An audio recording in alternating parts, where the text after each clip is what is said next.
A detective asks you to swab the inside of your cheek. 15 seconds of cooperation, and the entire defense of your case is now on the other team's schedule. If you're under investigation in Texas for a sexual assault, a drug case, or any felony where DNA might matter, what you do in the next conversation with that detective can decide whether you ever get charged. The conventional defense advice on this point is wrong. I hear this from clients all the time, almost always from clients who came in after taking the advice of another lawyer. That lawyer told them to consent. The reasoning sounds practical.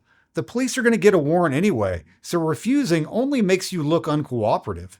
That advice is fundamentally wrong, and I'll explain exactly why. It trades a one-time piece of evidence for the most valuable document the state will ever generate against you. Here is something most people don't realize about Texas criminal procedure. Before an indictment is returned, a trial court has no jurisdiction to order discovery. The Eastland Court of Appeals confirmed this in re State Munk 2015. Until the state files an indictment or information, you cannot force the prosecutor to hand over a single document. So the affidavit the detective files to get the warrant is the only written window you will ever have into the state's case before charges get filed. Here is what actually happens when you refuse. The detective cannot just take your DNA. A cheek swab is a Fourth Amendment search. The Supreme Court said so in Maryland versus King in 2013. Outside of a booking on a qualified felony arrest, the state needs your consent or a warrant. If you say no, the detective has to walk over to the magistrate and swear out a probable cause affidavit and put their case in writing. Article 1801 of the Texas Code of Criminal Procedure requires that there be an affidavit before the warrant gets issued.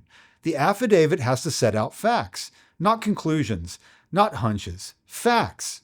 Who the complainant is, what the complainant said, what the SANE exam showed, who the corroborating witnesses are, what the timeline of the alleged offense looks like, what the detective believes connects you to it, all of it, sworn under penalty of perjury and filed with the court.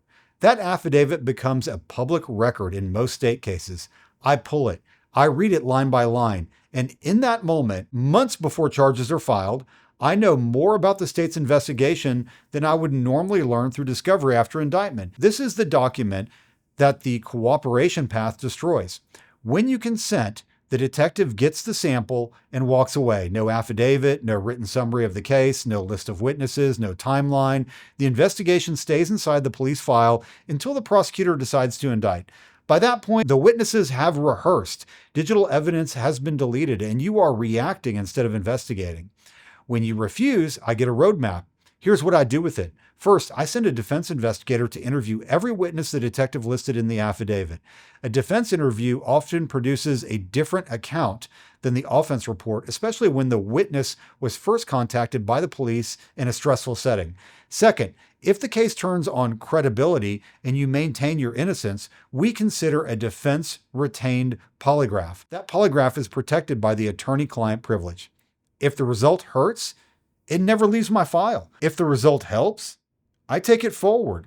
The reason I need the affidavit before the polygraph is not so I can prep my client for the questions. I use the best polygraph examiners in the country, and they will not run a self-reported polygraph. A self-report polygraph is where the examinee tells the examiner the allegations against him. When that happens, the examinee controls the entire knowledge base and effectively controls the questions. That's not how a real polygraph works. A real examiner receives the offense report or probable cause affidavit or other official discovery through defense counsel. From that, the examiner alone decides which questions to ask, in what order, and how to word each one. Without the affidavit, the best examiners will not even take the case. Third, I build a defense packet for the grand jury. In Texas, the grand jury can return a no bill, which means no indictment. I cannot cross-examine witnesses in the grand jury room, but I can submit a written defense package to the prosecutor and request that it be presented to the grand jury along with the state's case. The package contains the defense investigation, the polygraph result, if it helps, exculpatory documents, and a written legal analysis showing why the state cannot meet its burden. When that package is built on the detective's own sworn affidavit, the prosecutor cannot easily dismiss it. I have used this exact sequence to obtain grand jury no-bills in sexual assault investigations in Dallas County, Denton County, and Collin County. The other objection is that refusing makes you look guilty at trial. This is what other lawyers tell their clients when they recommend consent. And it is wrong as a matter of Texas law. The Fort Worth Court of Appeals decided in Reeves versus State the holding was direct. Offering evidence of a defendant's refusal to consent to a warrantless search violates the Fourth Amendment. The court went broader. The invocation of constitutional rights cannot be relied on as evidence of guilt. Not the right to counsel, not the right to silence, not the right to refuse unreasonable searches. The jury will never hear that you refused.